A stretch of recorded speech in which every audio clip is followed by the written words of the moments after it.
me gustaría hacer un análisis que sea continuidad de algo que hemos hablado en programas anteriores respecto a que la presentación que ha hecho el gobierno de esta multiplicidad de reformas y todas las resistencias que va generando.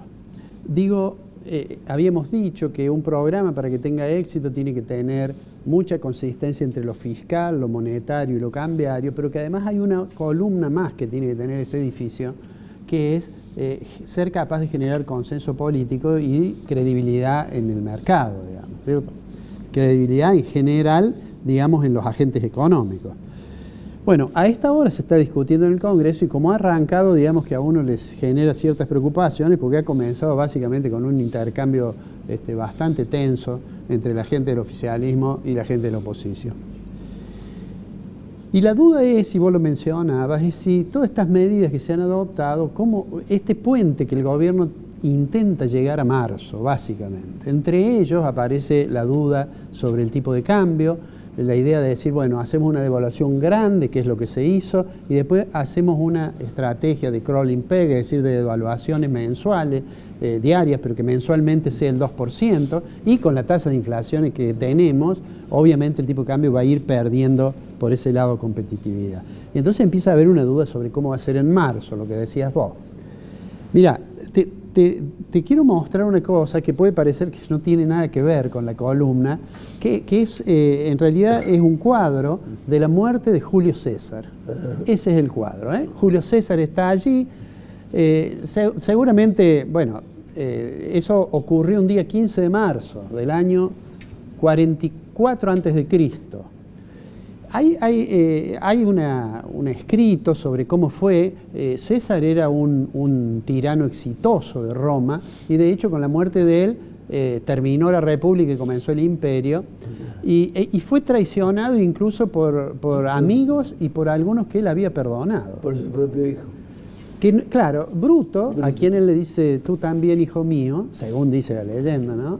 Ese en realidad era hijo de una amante de Julio César, ¿no? Incluso la estatua que está allí, que vemos, es la estatua de alguien que fue un rival de Julio César, que era Pompeyo, ¿eh? Pompeyo siempre es recordado porque fue el responsable finalmente de aplacar aquella rebelión de esclavos de Espartaco. Pero bueno, ¿a raíz de qué hago esta referencia que parece que no tiene nada que ver con lo que vamos a hablar? Esta referencia de este cuadro es de Vincenzo Camuccini, que está en un museo en Nápoles. ¿Por qué hago esta referencia? Porque un escritor romano, que es Plutarco, relatando esta cuestión, menciona que en realidad alguien le había advertido, un vidente le había advertido a Julio César, que estaba en su esplendor, Julio César, le había advertido que podía tener una gran desgracia, diríamos hoy el 15 de marzo, que eran los idus de marzo. Los idus en Roma eran más o menos a mitad de cada mes, en general el día 15, en algunos meses el día 13, y en general era un día de buenos augurios. Y sin embargo, digamos, vidente, le dijo a Julio César que iba a tener una desgracia en los idus de marzo. Y relata Plutarco que cuando antes de partir a otra de sus expediciones militares, que seguramente iba a terminar con éxito, el Senado lo convoca y cuando él va caminando hacia el Senado lo ve al vidente y le dice en broma, los idus de marzo han llegado y no ha pasado nada. Y allí la respuesta del vidente fue, pero aún no han terminado. Pocos pasos más adelante lo asesinan a Julio César y allí quedó, digamos, como en una expresión que es cuídate de los idus de marzo. Bueno, ¿por qué viene todo esto? Porque yo creo que la política económica, el gobierno en particular, mira marzo pensando que son buenos augurios. Y yo le diría a Caputo que por otra parte se tiene bastante fe él, pero diría que se cuide de los idus de marzo e incluso de los amigos para los idus de marzo, ¿eh? el programa, tal cual nosotros lo hemos comentado, básicamente plantea un ajuste fiscal fuerte que va a ser vía la licuación de algunos gastos públicos, porque la inflación va a licuar necesariamente pensiones, jubilaciones, salarios públicos. Por otro lado, con algunas reformas impositivas, con alguna modificación de impuestos, de hecho ha fijado nuevos impuestos. En el proyecto que va al Congreso hay una modificación que tiene que ver con bienes personales. Pero digo, en síntesis, es un ajuste más o menos ortodoxo, pero muy fuerte en sus consecuencias. La modificación del tipo de cambio se hace con la esperanza de que llegue a marzo, ¿no? Como vos dijiste, hay algunos que dudan de eso. Adicionalmente a eso, en realidad, en el costado monetario, lo que ha hecho el gobierno de decir, bueno, vamos a poner una tasa de interés para los plazos fijos que sea negativa, para los plazos fijos que se ajustan por inflación le vamos a poner más restricciones, no podrá tener más de 5 millones por firmante, el que quiera hacer un plazo fijo UVA, y lo tendrá que hacer a 180 días, no a 90. ¿Por qué? Bueno, porque esa es la solución que han ido encontrando para tratar de resolver el problema de los pasivos remunerados del Banco Central. Pero eso obviamente tiene su costo. Claro. Tiene el costo que, por ejemplo, el inversor dice, bueno, no puedo poner el plazo fijo porque pierdo, porque la tasa de interés es menos que la inflación. Claro. No puedo poner el UVA porque me lo inmoviliza 180 días o porque tengo más de 5 millones. Entonces aparece la alternativa de decir, bueno, trato de dolarizar mi cartera. Y la dolarización de cartera el inversor lo hace a través del dólar MEP, el dólar que se compra en la bolsa, que se compra un bono y después se vende. Y entonces es lo que observamos ahora.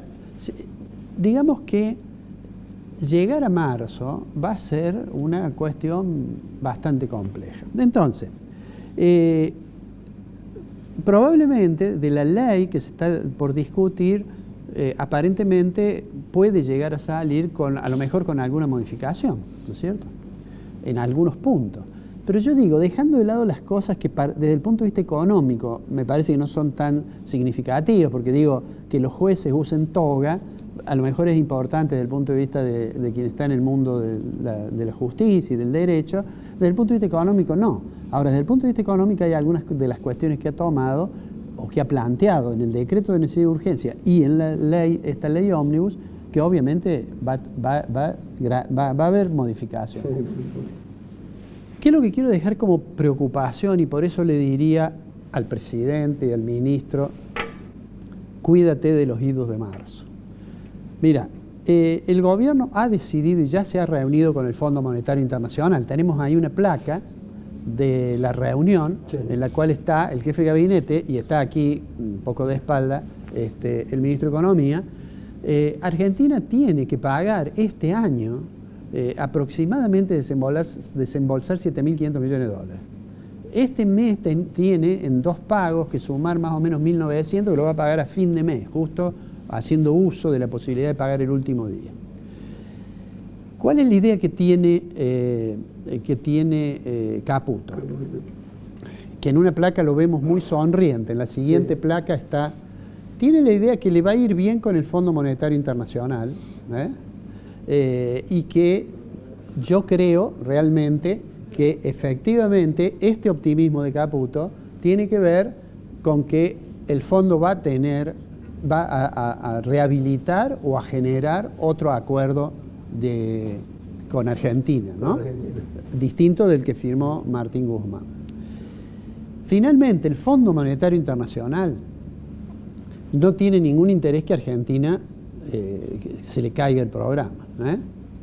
Vamos a volver a ver ese escudo del Fondo Monetario que tenemos allí, del edificio de lo que son las oficinas centrales del fondo, y vamos a volver a tener misiones que van a ir y que van a venir, pero finalmente yo creo que se va a llegar a ese acuerdo.